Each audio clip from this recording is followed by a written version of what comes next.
It all started like any ordinary day on my ranch. The sun was just beginning to peek over the horizon, casting golden light across the sprawling fields, and the quiet hum of nature seemed almost perfect. I was tending to the horses, checking fences, and feeling that rare, peaceful calm that only comes in the early morning. Little did I know this day would turn into a nightmare orchestrated by none other than Karen, the notorious neighbor whose reputation for meddling had already reached legendary status in our HOA. For weeks, Karen had been escalating her petty complaints. My grass was too long, my fence was ugly. Even the smell of our barbecue had apparently offended her refined senses. I had brushed it off as typical HOA drama, but something in her eyes hinted at a brewing storm that went beyond mere annoyance. That afternoon, as I stepped into the barn to feed the animals, I noticed something odd. The usually dry drainage ditch near the boundary between our properties was being tampered with. At first, I thought maybe some kids from the neighborhood were playing around, but a quick glance revealed Karen herself, accompanied by a crew of landscapers, pulling at the old barriers that separated our lands. Panic gripped me instantly. I knew exactly what she was planning: draining the ditch to redirect water toward my ranch. The thought of my fields, my animals, my entire livelihood being washed away in a calculated act of revenge made my heart pound. I tried to reason with her, to talk her out of it, but Karen just laughed, that sharp, piercing laugh that seemed to echo through the neighborhood. "You think your ranch is safe?" she sneered. "Watch this." Before I could stop her, she flipped the valves, and water began surging in the direction of my property. I ran toward the barn to secure the animals, adrenaline pumping, hoping against hope that I could prevent a disaster. As the water roared closer, my mind raced. How could someone harbor so much hatred over something as trivial as a lawn? But Karen had underestimated one critical factor: the natural slope of our land. Water doesn't always obey the wishes of humans, no matter how malicious. And as the first wave hit, the consequences of her plan were about to take a shocking turn, one she never expected. As the first wave of water surged toward my ranch, I braced myself for the worst. I could feel the ground trembling beneath the force, and mud and debris began swirling along with the rushing water. My heart raced, not just from fear, but from the adrenaline-fueled determination to save my property. I ran toward the barn, shouting at the animals to get to higher ground. The horses neighed in panic, sensing the chaos, while the chickens scattered in every direction. Meanwhile, across the boundary, Karen watched with a smug expression, arms crossed, clearly enjoying the spectacle. She thought she had the upper hand, that her genius drainage scheme would finally ruin my ranch. But what she didn't account for was the unpredictability of nature. The slope of the land, the way the water pooled, the small hill behind her house, it all worked against her. Within minutes, the water that was supposed to flood my fields had changed course. Instead of heading straight for my property, it began to back up near her own house. I could see her eyes widen as she realized the water was heading directly toward her newly landscaped yard. Panic replaced the smugness on her face. Her landscapers scrambled, trying to dig channels, move sandbags, and redirect the flow, but it was too late. The rushing water was unstoppable. I stood on the hill, watching in disbelief as her perfectly manicured lawn transformed into a muddy mess. Her pool overflowed, her flower beds were washed away, and the carefully placed garden ornaments floated like tiny ships in a miniature flood. Every ounce of her carefully curated suburban perfection was being destroyed by the very scheme she had set in motion. At the same time, I secured my animals, guiding them to a safe area on higher ground. The ranch suffered minor flooding, but nothing compared to the disaster unfolding next door. I realized in that moment that sometimes the universe has its own way of delivering justice. It doesn't take sides, it simply corrects itself. Neighbors began to gather, phones out, capturing every second of Karen's catastrophic miscalculation. Some were laughing, others were shaking their heads in disbelief. Her cries of frustration echoed down the street, growing louder as more water seeped into her property. The irony was palpable. She had tried to destroy me, yet in a twist of fate, her actions had sealed her own downfall. It was a powerful lesson in hubris, envy, and the unpredictability of nature.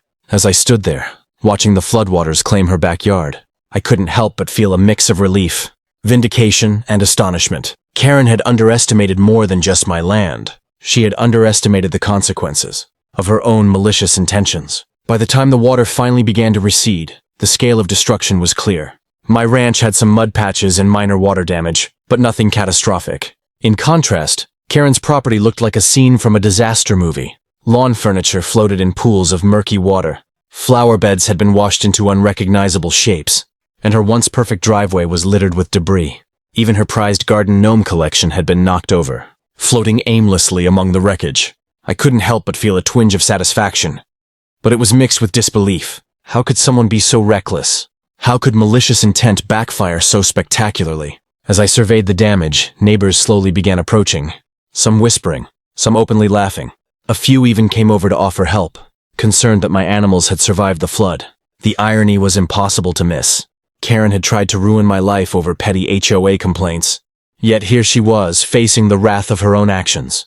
Karen herself was in shock, pacing her muddy yard like a caged animal. Her usual sharp tongue was gone, replaced by frantic muttering. I overheard her on the phone, trying to explain the situation to her insurance company, but it was clear she hadn't anticipated such a disaster. It was almost poetic. Her attempt to manipulate water to punish me had backfired, in a way no lawyer or insurance policy could easily fix. Meanwhile, social media had already begun buzzing. Neighbors with cameras had captured videos of the flood and Karen's reaction, and clips were circulating online. Comments ranged from instant karma to nature wins again, and the story was spreading fast. Karen had always cared about appearances, about being perceived as the perfect HOA neighbor.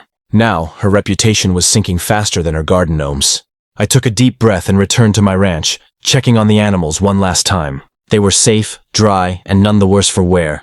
The flood had been a test of patience, planning, and resilience, and I had survived. Yet I knew this wasn't just about physical damage.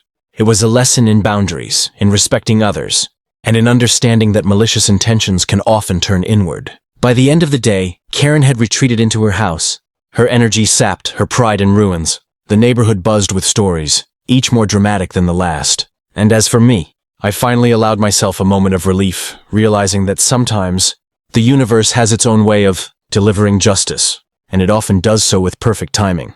The next morning, the entire neighborhood looked like a news scene. Trucks from the insurance company and local authorities lined the street, assessing the damage. Reporters hadn't arrived yet, but the story had already gone viral online. Neighbor floods herself.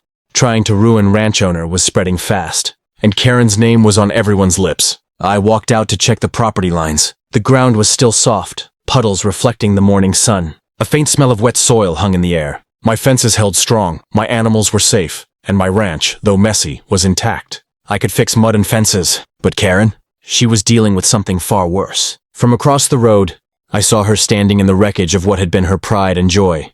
Her once bright garden was brown and ruined. The decorative stone path had sunk into the mud. Her face was pale, her expression blank.